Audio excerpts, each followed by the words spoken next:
Specifically, you say it is a hoax and a lie, just like all the other hoaxes that have been played on me for the past 7 years. Do you see that? Yeah. I recall making that statement. And I take it what you're saying there is Ms. Carroll fabricated her claim that you sexually assaulted her, correct? Yes, totally. 100%. Now, fair to say, you'd agree with me, would you not, that you use the term hoax quite a lot? Yes, I do. CNN reported that you used it more than 250 times in 2020. Does that sound right? Could be. I've had a lot of hoaxes played on me. This is one of them. Hi again, everyone. It is 5 o'clock here in New York. I'm Alicia Menendez in for Nicole Wallace. Just 2 days ago, Donald Trump was winning the first in the nation Republican primary for president.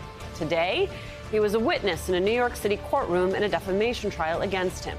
No matter the setting, no matter the consequence, to Trump, everything becomes a campaign event. Those comments from the deposition you just heard could have been comments at a campaign rally. And today, the ex-president attempted to use his time in court as a political tool. After an intense exchange between Trump's lawyers and the judge, the former president took to the witness stand for just under 5 minutes. His lawyer, Alina Habba, asked him whether he stood by what he said in his deposition, to which he responded 100%. Trump then added that Carroll's allegation is a, quote, false accusation, a line which made the judge immediately strike from the record.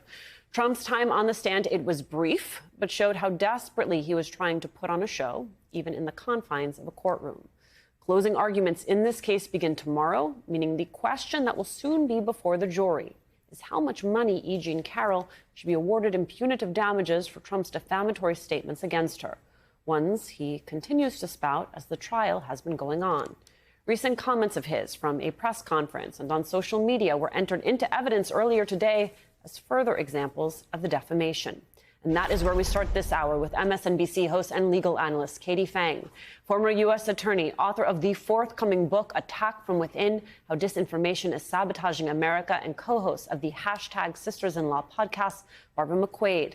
Plus, former congressman from Florida, MSNBC political analyst David Jolly. And with me at the table, lucky me, NBC News correspondent Vaughn Hilliard. Katie, let's start with you. Trump's appearance on the stand today, so clear just how much he wanted to go up there and have his say. Yeah, but he didn't do himself any favors. In fact, the whopping 2 to 3 minutes that he was on the stand went by so quickly and had zero impact that he actually should not have appeared in the first place. Why? Because as Judge Kaplan has noted, as you just noted in the setup, this case is about damages. There's no do-overs, as Judge Kaplan says, about liability. Donald Trump, his own worst enemy, could have testified in the first defamation trial that was brought by E. Jean Carroll. He failed to do so. So there's only one person to blame for why he finds himself now completely handicapped for being able to move forward with anything in terms of trying to deny liability in this case. I will say Alina Habba made some relatively valiant effort by having Donald Trump say, yes, I stand by 100% my deposition testimony. But, you know, Alicia, that makes a big presumption that these jurors, remember this is a second defamation trial, that these jurors have any benefit of knowing Donald Trump's denials of whether or not he sexually assaulted and defamed E. Jean Carroll. So damages, what is that? That's money, right? And in this instance, the only expert testimony we've heard about damages has come from E. Jean Carroll's side through Professor Humphreys, who testified as an expert witness.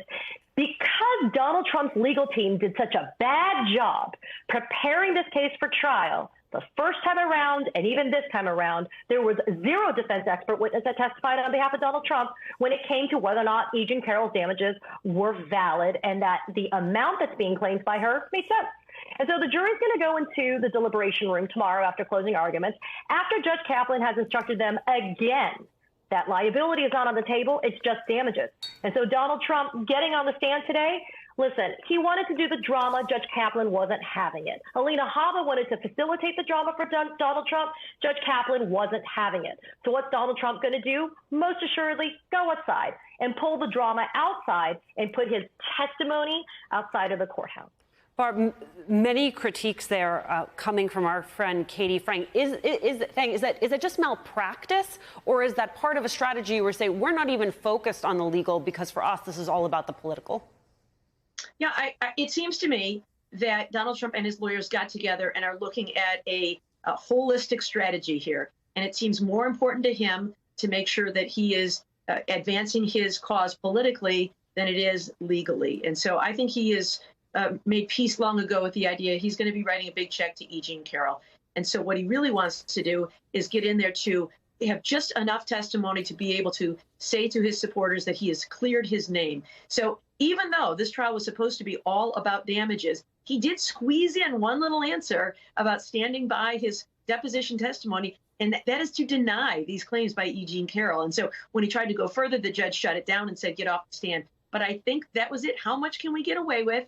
And he got maybe just enough in with that one answer that now he can tell his supporters, I testified in court under oath that I didn't do any of these things. And so, that's all he really needs. And so I think that's what they're looking at here is big picture politically, write the check, crowdsource all the money he needs. And that is his passage to success. So, David, if he is not focused on jurors and he is instead focused on voters, how does this land with them? I'm not sure it lands the way he thinks it does. And I know Vaughn will have an opinion. We were on live together during this. Look, we know his message of victimhood and the deep state's against me, prosecutors, judges. It really does excite Republican voters. Maybe it even turns out some new voters. But there is not a world, Alicia, where a candidate who is victim shaming a victim of sexual assault actually that plays favorably for them. I mean, you can do it on the Jack Smith case, the Mar-a-Lago case, the Georgia case. Choose your case.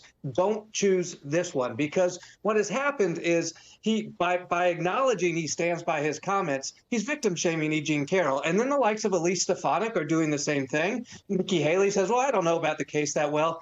Do Donald Trump and Republicans really want to go into November taking the position of questioning E. Jean Carroll's integrity and being in a position of shaming a now recognized victim of sexual assault by a court?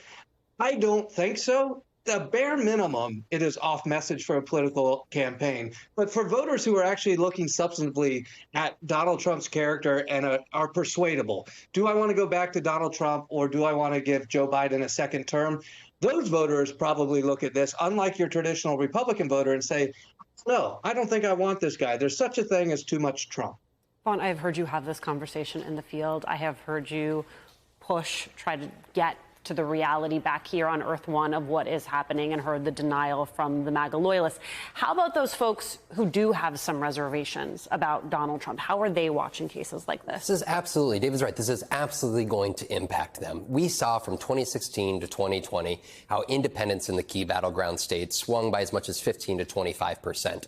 That is notable. That is a constituency that Donald Trump is going to need to at least make some gains among. He believes, the campaign believes, that they can turn out an even greater number of Trump loyalists who are going to be invigorated by these trials and by what they contend to be political persecution. At the same time, you have to counter that with an understanding that he has to make up some ground among some of these independents. But for Donald Trump, what he is essentially able to do is he doesn't run from this. Everybody knows that these trials are taking place. He can't run from those headlines. So he is bringing them and trying to control and provide his followers and others defenses. So when they are at the dinner table having conversations with their family members or in their communities, folks who follow his social media or listen to his campaign speeches or somehow get access to his defenses, whether it be the E. Jean Carroll trial or the federal election interference case or the documents case or the New York civil fraud trial, at least then those conversations in communities, there's somebody in that group who is echoing or parroting the defense of Donald Trump. And I can tell you, I know that because of conversations with his supporters as I go around the country. Folks know. And folks say that E. Jean Carroll fabricated the story. They reference old quotes of hers. They repeat his lies. They repeat his lies. They are in tune with Donald Trump's defenses, and he continues to give them to them so they can defend him. They're essentially part of his army around the country.